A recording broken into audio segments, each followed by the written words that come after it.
മനോരമയിലെ എന്റെ ഇന്റർവ്യൂ ഒരുപാട് പേർക്ക് ഇഷ്ടപ്പെട്ടതായി അറിയിച്ചു. വളരെ സന്തോഷം. ശ്രീ ജെറി എന്ന പ്രഗത്ഭനായ യുവ ജേർണലിസ്റ്റ് എടുത്ത ഇന്റർവ്യൂവിൽ ഒരുപാട് പ്രധാനപ്പെട്ട പോയിന്റുകൾ ഞാൻ പറയുന്നു. ഇതിൽ ഏറ്റവും കോർ പോയിന്റ്, തീവ്ര ഹിന്ദുത്വം ഇന്ത്യക്ക് അപകടമാണ്, തീവ്ര ഇസ്ലാമിസം ഇന്ത്യക്ക് അപകടമാണ്, ഏത് തീവ്ര വിഭാഗീയതയും ഇന്ത്യക്ക് അപകടമാണ്. തീവ്ര സിഖ് വാദം, ഖാലിസ്ഥാനി വാദം, തീവ്ര ക്രിസംഗി വാദം, അല്ലെങ്കിൽ വേറെ ഏതാ, എല്ലാ തീവ്ര മാവോയിസം, എല്ലാ തീവ്രതയും ഇന്ത്യക്ക് അപകടമാണ്. ആ അപകടം നമ്മൾ തിരിച്ചറിഞ്ഞ് മധ്യപാത, മിഡിൽ പാത്ത്, ആ മിഡിൽ പാത്തിലേക്ക് വരണം. അതിൽ ഒരുപാട് പ്രസക്തമായ കാര്യങ്ങളുണ്ട്. ഈ ബാലൻസ് എങ്ങനെ മെയിൻറ്റെയിൻ ചെയ്യാം എന്നാണ് കൊടുത്തിരിക്കുന്നത്. അതിൽ മനോരമക്കാർ കൊടുത്ത തംബ്നെയിൽ ഇതാണ്: UDF മന്ത്രിസഭ കരയോഗം പോലെ ആകും. ഞാൻ ഉദ്ദേശിച്ചത് കരയോഗം പോലെ ആവരുത്, ഒരു നായർ കരയോഗം പോലെ ആവരുത് UDFന്റെ മന്ത്രിസഭ. അതിൽ ഹിന്ദു, ക്രിസ്ത്യൻ, മുസ്ലിം അല്ലെങ്കിൽ എല്ലാ വിഭാഗങ്ങൾക്കും നല്ല റെപ്രസെന്റേഷൻ വേണം. ടോപ്പ് സ്ഥാനത്തേക്ക് 3 നായന്മാരാണ് മത്സരിക്കുന്നത്. സെന്റർ ലെഫ്റ്റ് നായരായ ശ്രീ VD സതീശൻ, ഗാന്ധിയൻ റൈറ്റ് നായരായ ശ്രീ രമേശ് ചെന്നിത്തലാജി, ദേശീയ നായരും കോൺഗ്രസിന്റെ അല്ലെങ്കിൽ ഗാന്ധി കുടുംബത്തിന്റെ മനസാക്ഷി സൂക്ഷിപ്പുകാരനായിരുന്ന നമ്മുടെ KC വേണുഗോപാൽ സാർ എന്ന മറ്റൊരു വ്യക്തി, പിന്നെ കൂടെ വിശ്വപൗരൻ നായർ. അങ്ങനെ പല നായന്മാരും തമ്മിലാണ് കോമ്പീറ്റ് ചെയ്യുന്നത്. അതുകൊണ്ട് ഒരു നായർ കരയോഗം മാത്രമാകരുത്, എല്ലാവർക്കും പ്രാതിനിധ്യം വേണം, എല്ലാവരുടെയും ശക്തമായ റെപ്രസെന്റേഷനാണ് കേരളം ആഗ്രഹിക്കുന്നത് തുടങ്ങിയ പോയിന്റുകളാണ് റേസ് ചെയ്യുന്നത്. അപ്പൊ അതിലെ 1-2 പ്രസക്ത ഭാഗങ്ങൾ കാണാൻ ഞാൻ അതിന്റെ ലിങ്ക് ഇടാം. വളരെ നന്നായി, എനിക്ക് ഇഷ്ടപ്പെട്ടു ആ ഇന്റർവ്യൂ. വളരെ നന്നായി തന്നെ ജെറി എടുത്തു. ഒരു പ്രശ്നമില്ലാന്ന് ബാക്കി ആരെക്കാട്ടി നന്നായിട്ട് BJP നേതാക്കൾക്ക് അറിയാം. പക്ഷേ എന്തെങ്കിലും ഒരു ശത്രുവിനെ വേണം. ആ ശത്രുവിനെ ഉണ്ടാക്കാൻ വേണ്ടി ഇവർ പറയുന്ന നാടകമാണ്. യഥാർത്ഥത്തിൽ മഹാത്മാഗാന്ധി ഉയർത്തിപ്പിടിച്ച മതസൗഹാർദ്ദം ഇന്ന് ഇന്ത്യയിൽ പ്രാക്ടീസ് ചെയ്യുന്ന ഏക പാർട്ടിയോ അല്ലെങ്കിൽ ഏറ്റവും നല്ല പാർട്ടിയോ മുസ്ലിം ലീഗാണ്. രാഹുൽ മാങ്കൂട്ടത്തലിനെ കിട്ടിയില്ല, എന്നാ രാഹുൽ ഈശ്വർ വീട്ടിലിരിപ്പുണ്ട്, അവരെ പിടിച്ചുള്ള പറഞ്ഞു. രാഹുൽ പുറത്തും ഈശ്വർ അകത്തും. ജയിലിൽ കിടന്നിട്ടില്ലെങ്കിൽ അറിയാം, ജയിലിൽ കിടക്കുന്നത് വളരെ മെനക്കെട്ട്. ഞങ്ങൾ ഹിന്ദു കമ്മ്യൂണിറ്റിയുടെ 5000 വർഷത്തെ പ്രശ്നങ്ങൾ ഞാൻ 30 സെക്കൻഡിൽ പറയാം. എന്റെ 30 സെക്കൻഡുകൾ വളരെ ഫേമസ് ആണ്. 30 സെക്കൻഡിലാണ് സുപ്രീം കോടതി ചീഫ് ജസ്റ്റിസ് ശ്രീ ദീപക് മിശ്ര കള്ളത്തരം ചെയ്തു എന്ന് ഞാൻ പറഞ്ഞത്. ഇന്ന് അത് കള്ളത്തരമാണെന്ന് എല്ലാവർക്കും വ്യക്തമായല്ലോ.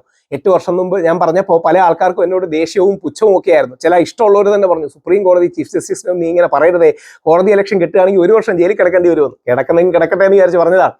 അത് ദൈവം പറയിച്ചതാണ്. അപ്പം സത്യമാണ് പ്രധാനം. ആ സത്യം സുപ്രീം കോടതി ചീഫ് ജസ്റ്റിസിന് മേലിലാണ് സത്യം. ആ സത്യം നമ്മൾ തിരിച്ചറിഞ്ഞാണ്. കോഴിക്കോട് നിന്ന് 400 പെൺകുട്ടികളെ, ഹിന്ദു ക്രിസ്ത്യൻ പെൺകുട്ടികളെ അഫ്ഗാനിസ്ഥാനിലേക്ക് കപ്പൽ മാർഗം കൊണ്ടുപോയി, കടൽ മാർഗം കൊണ്ടുപോയി എന്നാ പറയുന്നത്. ഇതിന്റെ പ്രശ്നം അഫ്ഗാനിസ്ഥാനിൽ കടലില്ല. അങ്ങനെയാണ് ഈ ലാൻഡ് ജിഹാദ്, ലവ് ജിഹാദ്, തുമ്മൽ ജിഹാദ്, തുപ്പൽ ജിഹാദ്, തുള്ളിമരുന്ന് ജിഹാദ്, ഹലാൽ ജിഹാദ്, മന്തി ജിഹാദ് ഇങ്ങനെ കള്ളം പറഞ്ഞുകൊണ്ടിരിക്കുന്നത്. നമ്മുടെ മന്ത്രിസഭ ഒരു നായർ കരയോഗം പോലെ ഇരിക്കും. എന്നിട്ട് നായർ കരയോഗം പോലെ മന്ത്രിസഭ ഇരുന്നിട്ട് ഇതാണ് മതേതരത്വം കൂടെ പറയുകയും ചെയ്യും. അതും കൂടെ കേൾക്കുമ്പോഴാണ് ഈ കോൺഗ്രസിലെ പ്രധാനപ്പെട്ട 3 നായന്മാർ തമ്മിലുള്ള കോമ്പറ്റീഷനാണ്. കുഞ്ഞാലിക്കുട്ടി നായർ എന്നാണ് പുള്ളിയുടെ പേരെങ്കിൽ പുള്ളി മുഖ്യമന്ത്രി അതിനാണ്. പലപ്പോഴും നമ്മൾ യോജിച്ചും വിയോജിച്ചും. അപ്പം രസകരമായ ഒരുപാട് കാര്യങ്ങൾ എന്താ പറയണേ, രസകരമായിട്ട് തന്നെ ജെറിയെ നന്നായി പറഞ്ഞിട്ടുണ്ട്. എനിക്ക് കാര്യമായിട്ട് ഇഷ്ടപ്പെട്ടു. ജെറിയുടെ മുമ്പ് നമ്മുടെ എബിൻ വർക്കിയുമായിട്ട് ഒരു ഇന്റർവ്യൂ ഉണ്ടായിരുന്നു. ആ എബിൻ വർക്കിയായിട്ടുള്ള ഇന്റർവ്യൂവില് ജെറി നന്നായിട്ട്, എബിന്റെ സം ഓഫ് ദി ബെസ്റ്റ് എന്താ പറയണേ, എബിനെ ആർട്ടിക്കുലേറ്റ് ചെയ്യാൻ വന്നു. ഞാൻ അതിനെക്കുറിച്ച് ഒരു വീഡിയോ ചെയ്തിരുന്നു. അങ്ങേക്ക് ശരിക്കും ജോലി?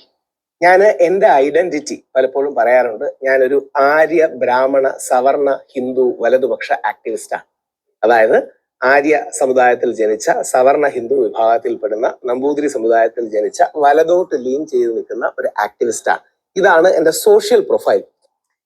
ഇത് എന്തിനാ എടുത്തെടുത്ത് പറയുന്നതെന്ന് പല ആൾക്കാരും ചോദിക്കാറുണ്ട്. അത് പറഞ്ഞില്ലെങ്കിൽ എന്ത് ചെയ്യുമെന്ന് പറഞ്ഞാൽ, ഞങ്ങളുടെ സമുദായത്തിലെ തീവ്ര സ്വരക്കാർ ആ സാമുദായിക ഐഡന്റിറ്റി മറച്ചു വെച്ച് ഞങ്ങളെല്ലാം ദേശീയവാദികൾ മാത്രമാണെന്ന് പറഞ്ഞ് ഈ തീവ്ര ഹിന്ദുത്വത്തിന്റെ താല്പര്യങ്ങൾ അടിച്ചേൽപ്പിക്കും. അതായത് സത്യസന്ധമായി പറഞ്ഞാൽ നമ്മുടെ രാജ്യം ഒരു ബാലൻസ് ആണ്.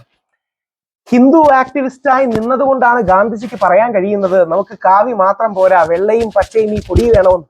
നിങ്ങളിൽ കേൾക്കുന്ന ഹിന്ദുത്വവാദികൾ ഉണ്ടെങ്കിൽ പലപ്പോഴും എന്നെ ആക്രമിക്കാൻ തീവ്ര ഹിന്ദുത്വവാദികൾ വരാറുണ്ട്. നിങ്ങൾക്കെങ്കിലും ഇന്ത്യയുടെ കൊടി കാവി മാത്രമാകണമെന്ന് അഭിപ്രായമുണ്ടോ? 99% ആൾക്കാരും കാണില്ല, 1% ഗോഡ്സേവാദികൾക്ക് കാണും. ഇന്ത്യയുടെ മഹത്വം ഗാന്ധിജിയാണ്.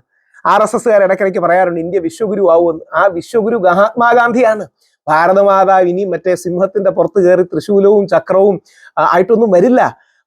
ഭാരതമാതാവ് ഒരു പുരുഷ രൂപത്തിൽ അല്ലെങ്കിൽ ഭാരതമാതാവ് ഒരു മനുഷ്യരൂപത്തിൽ ഇന്ത്യയിലേക്ക് വന്നതാണ് ഈ മനുഷ്യൻ. ആ മനുഷ്യന്റെ പാതയിലേക്ക് നമുക്ക് തിരിച്ചു പോകാം. അതാണ് ഈ ഇന്റർവ്യൂവിന്റെ അടിസ്ഥാനം. അപ്പൊ നിങ്ങൾ എല്ലാവരും കാണുക. വളരെ രസകരമായി തന്നെ മനോരമ ചെയ്തിട്ടുണ്ട്. ജെറിക്ക് താങ്ക് യു, മനോരമ ന്യൂസിന് താങ്ക് യു. ജയ് ഹിന്ദ്, വന്ദേ മാതരം.